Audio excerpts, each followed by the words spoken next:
আৰু আপোনালোকে ইয়াকো জানিব মই একেবাৰে গাঁৱলীয়া মানুহ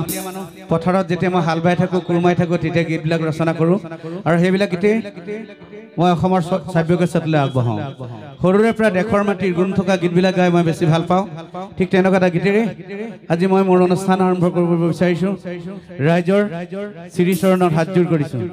গীত মাত পৰিৱেশন কৰোঁতে ভুল ক্ৰুটি ৰৈ গ'লে আপোনালোকৰ নিজ গুণে মাৰ্জনা কৰিব ধন্যবাদ হেল্ল' হেল্ল' অকণ দিয়া hello' hello' hello' hello' hello' hello' বা শেষৰ ফালে মই ৰাইজক দেখা নাই ভালদৰে সকলোৱে ঠিকে আছেনে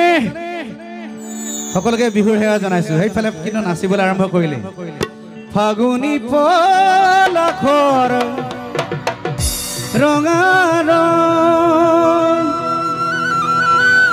নাজানো জোন মণিৰ কালৈ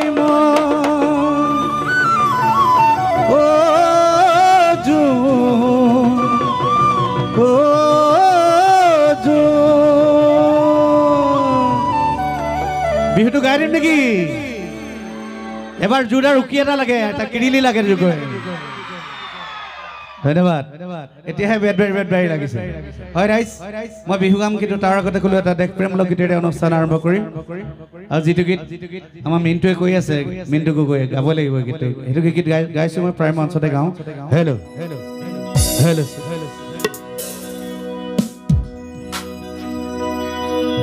দহৰ বাবে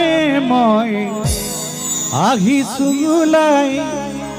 মোৰ দেশৰ মাটিৰ গান গাবলৈ সদায় ভাৰতৰে পূৰ্ব দিশত সোণালী অসম গৌৰৱী চিঞৰো মই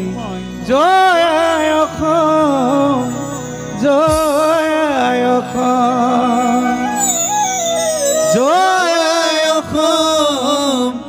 জয় আই অসম অসমৰ খিলঞ্জীয়া তথা অসমীয়া মানুহ হিচাপে আপোনালোকেও মোৰ কণ্ঠৰ লগে লগে এবাৰ কৈ দিয়ক ৰাইজ জয় আই অসম জয় আই অসম জয় আই অসম জয় আই অসম দহৰ বাবে মই আহিছোঁ ওলাই মোৰ দেশৰ মাটিৰ গান গাবলৈ সদায় ভাৰতৰে পূৰ্ব দিশত সোণালী অসম গৌৰৱ চিঞৰো মই জয় আই অসম জয় আই অসম জয় আই অসম জয় আই অসম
ধন্যবাদ।